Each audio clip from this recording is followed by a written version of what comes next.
My dad and Rebecca have been married since I, a teen male, and my sister, younger teen female, were young grammar schoolers. Quick background. My parents were not divorced when my mom died, but they were going through a divorce. When they first separated, it was because my mom had changed a lot and was undiagnosed with brain cancer at the time, which had caused a lot of behavioral changes. I still remember how big those changes were. The diagnosis came just before she died. While my parents were separated, Dad met Rebecca, and they got married 3 months after Mom died. They had pushed the wedding up, since they were no longer waiting for the divorce. Rebecca had always had a very negative perception of Mom because Dad told her about her behavior before they separated. She said our mom was a bad parent, and she would make sure we knew what a good mom looks like. She's called herself our mom from almost the beginning of their marriage. Years later, I found out she knew back when she married my dad that she couldn't have kids of her own. My sister and I have never liked Rebecca because of the stuff she says about our mom. Dad knows how we feel, and after he did some therapy, he would tell her to stop.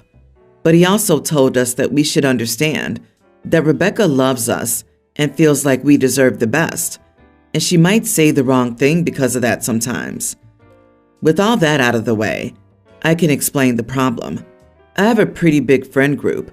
6 of my friends' moms have made their own little mom group where they can get together and vent and hang out. Sometimes they use it to plan who will host something or will volunteer to chaperone some things. The moms in the group all know my sister and I don't consider Rebecca our mom and that we dislike her. My sister's also part of the friend group, so they know her feelings too. Rebecca wanted to join the group many times and was always kept out. Then a month ago, Rebecca approached the moms when she saw them out for coffee together and asked why she was never welcomed in. They told her she wasn't a mom, so they weren't going to include her. She argued back that she was mine and my sister's mom. They said we say differently and that our opinions matter more. They also told her that they would never make things uncomfortable for the kids by including her, since it would mean she'd be around the friend group for certain group stuff we've done together. Rebecca vented over dinner to us about it, and I shrugged her off when she asked what I had to say. The truth is, I don't feel the tiniest bit bad that she's been excluded. But she was angry, and Dad told me I should be kinder. Am I the idiot? Not the idiot. Your friends' mothers can choose who's in their group and who they keep out of it. Since you and your sister, even after a decade of her being married to your father, continue to dislike your stepmom, that's an important consideration for them. No one can force you to like someone who badmouth your biological mother. That's between you and her. Also, who would have thought that bad-mouthing your stepkid's mom is not going to endear you to them? Crazy. The fact that she was just talking smack about these young children's recently dead mom in front of them is deplorable. And your father's an idiot for allowing it to happen for as long as he did. When it comes down to it, Rebecca's being excluded as a result of her own behavior, not yours. I'm wondering when he and Rebecca actually started dating. I'm betting she was the affair, while OP's poor mom was struggling with brain cancer. If someone I knew acted like those two while your mother was fighting for her life after losing that battle, they'd never darken my doorway again. I hope you're planning on moving out and going at least low contact with your father and his bed warmer as soon as you possibly can. They deserve each other. They don't deserve a relationship with you or your sister. My ex-husband, Kyle, and I divorced 4 years ago. We have 3 kids together, tween, pre-tween, and kindergartner. I was a stay-at-home mom and primary caregiver for the kids, so I petitioned for and was granted primary custody while Kyle got visitation.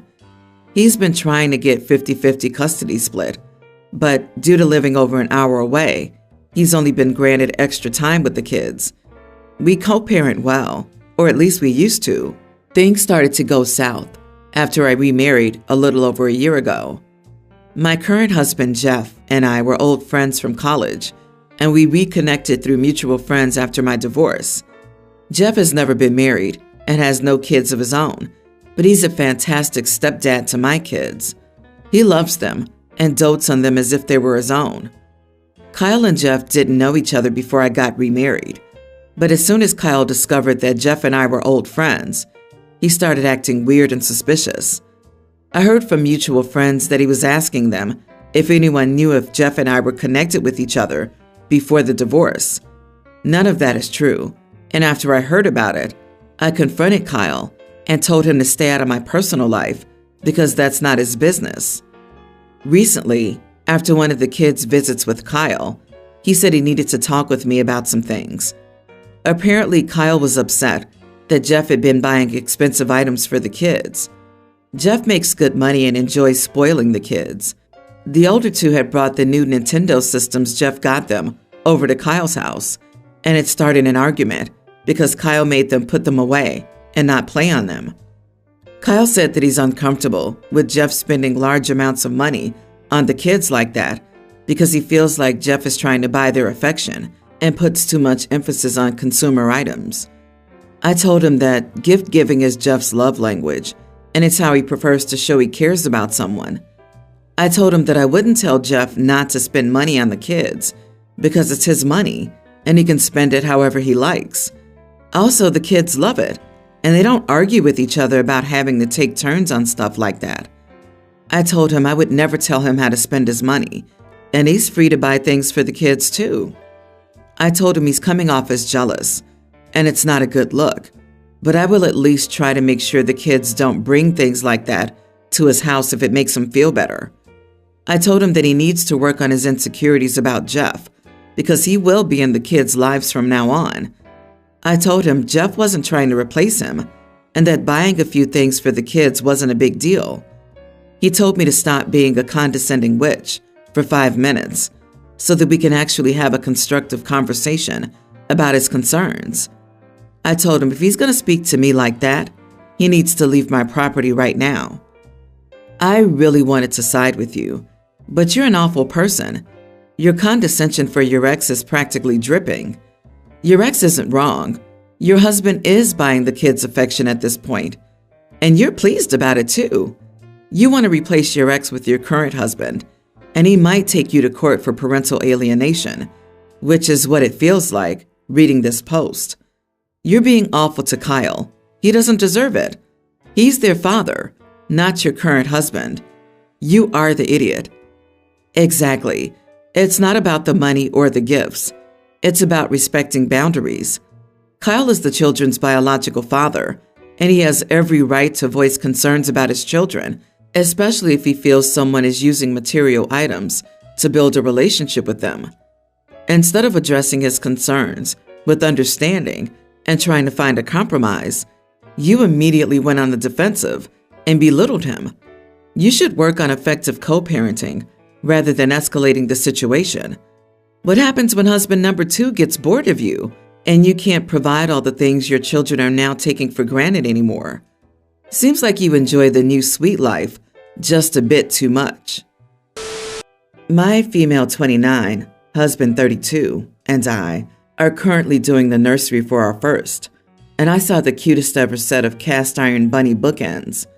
I thought they would look so lovely in our nursery, and they're up on a shelf away from baby hands. Recently, my friend, female 28, was over with her son, pre-tween, and she asked to see the progress in the nursery. She was specifically looking at the little book display we have and saw the bunny bookends. Obviously, being cast iron, they were very heavy, but somehow in reaching for them, she knocked one off the shelf. Unfortunately, her son was underfoot, and the bunny broke 2 of his toes as it landed. Her son was obviously in a lot of pain, and my friend very quickly bundled him up and took him to the hospital. But she's since texted me saying that I'm responsible for any and all medical costs, as I chose to have dangerous items in the house and didn't properly childproof. I'm obviously quite sorry that this happened, but I told her that she's the one who knocked the bunny off the shelf, and I couldn't have childproofed against an adult dropping something. I said that I felt terrible about all of this, but this was not my fault at the end of the day. My husband agrees with me. But my friend's husband, 29, has texted me saying that I'm a very unkind word for hurting their son and choosing not to take responsibility. He also threatened to call the police, but I told him I was nowhere near the bunnies or their son, so I did nothing wrong. He said my inability to child-proof my home is reckless endangerment, and they can't afford the medical bills. I'm so topsy-turvy right now, and I feel like the idiot for allowing my friend's son to be hurt like this. But I don't know if I'm even the right person to blame. Was I the idiot for not child-proofing my nursery, and by extension, hurting a child? As an aside, the bookends have been returned. I don't want anything else to go wrong. Not the idiot. Dude, why was she touching crap in the first place? She literally dropped it on her child and is blaming you. That's beyond bonkers. Do not feel bad at all. It's not on you to child-proof for someone else. I'd never expect that. And I'm always on my kids if we visit somewhere. Congrats on your first. You'll quickly learn you can never be 100% child-proof. Accidents happen. And even if you try to child-proof everything, they have a habit of finding weird crap to get into anyway. Child-proofing is making sure that children can't injure themselves in a space. Putting heavy items out of reach counts as child-proofing. Child-proofing doesn't include magically preventing clumsy mothers from dropping cast iron on their child's foot. I don't know how big the medical bills are, as we have free health care for kids here.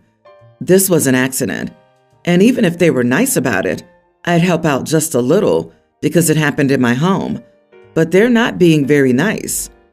Why do you have cast iron bookends that can break a kid's toes in your nursery? Because it's all about the aesthetic. You are the idiot. Just as in this example, too much can go wrong. Those bookends are a terrible idea in a nursery. Putting something heavy on a shelf in a kid's room is an accident waiting to happen. Your baby won't stay a baby and will eventually pull the heavy things down.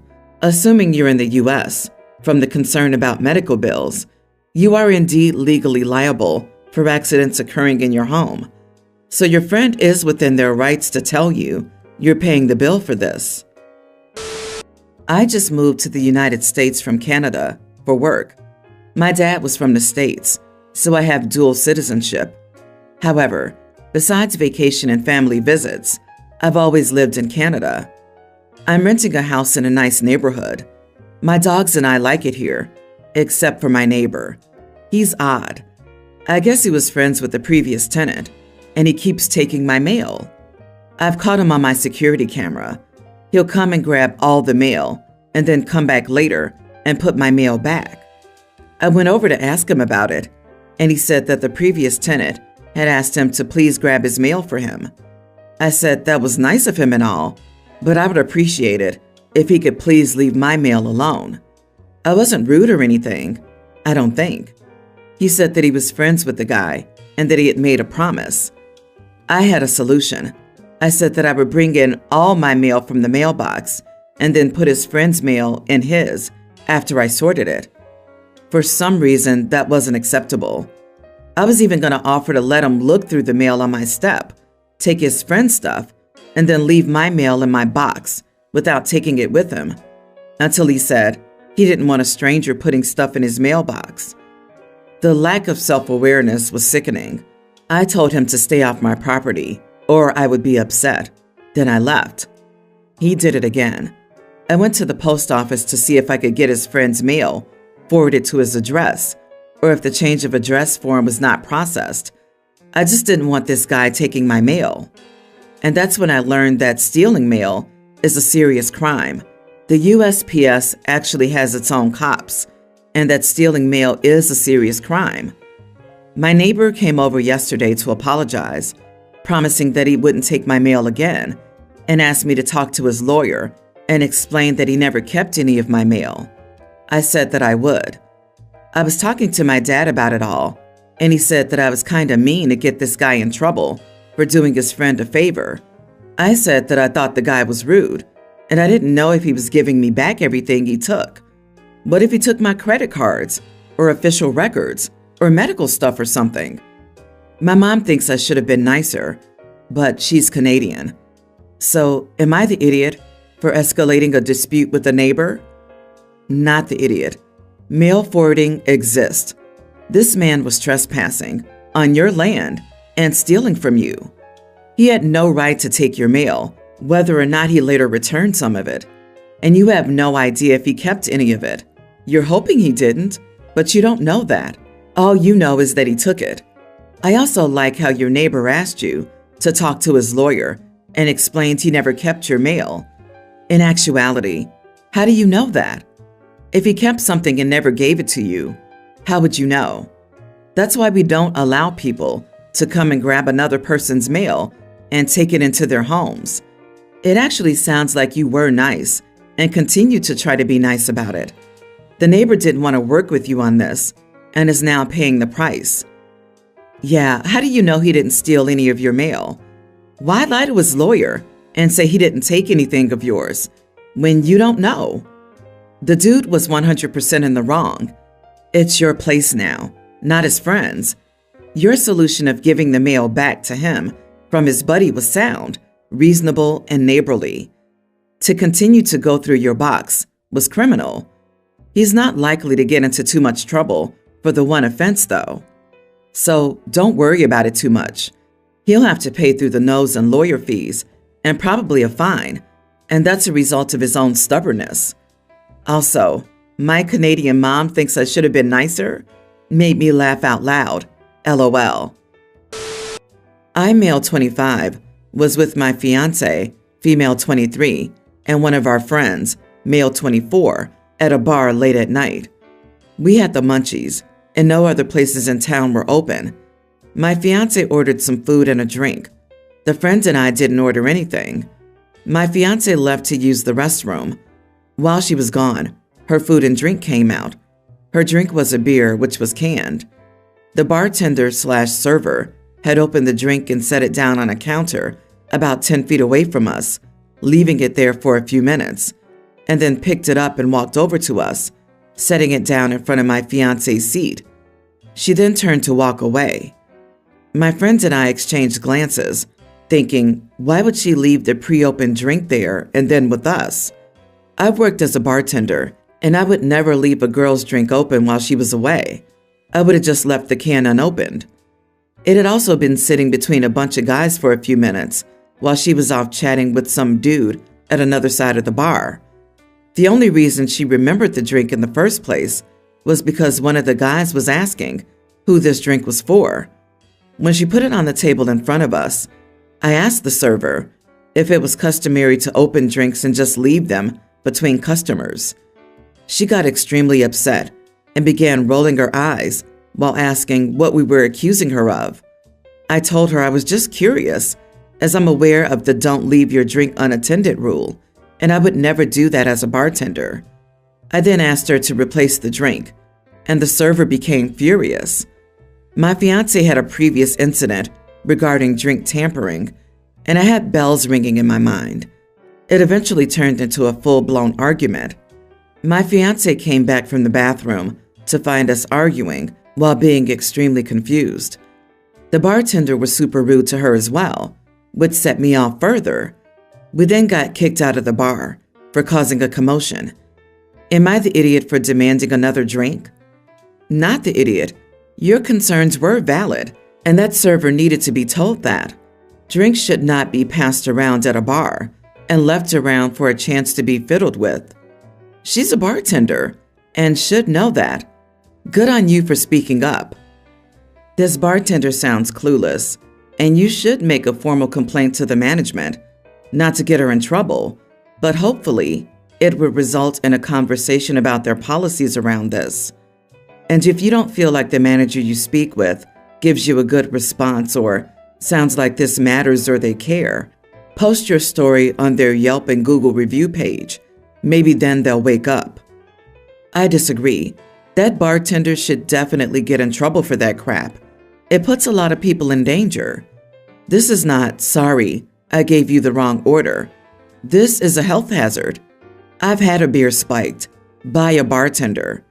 To open a beer, put it between a bunch of random other people, and bring it to you later is very suspicious.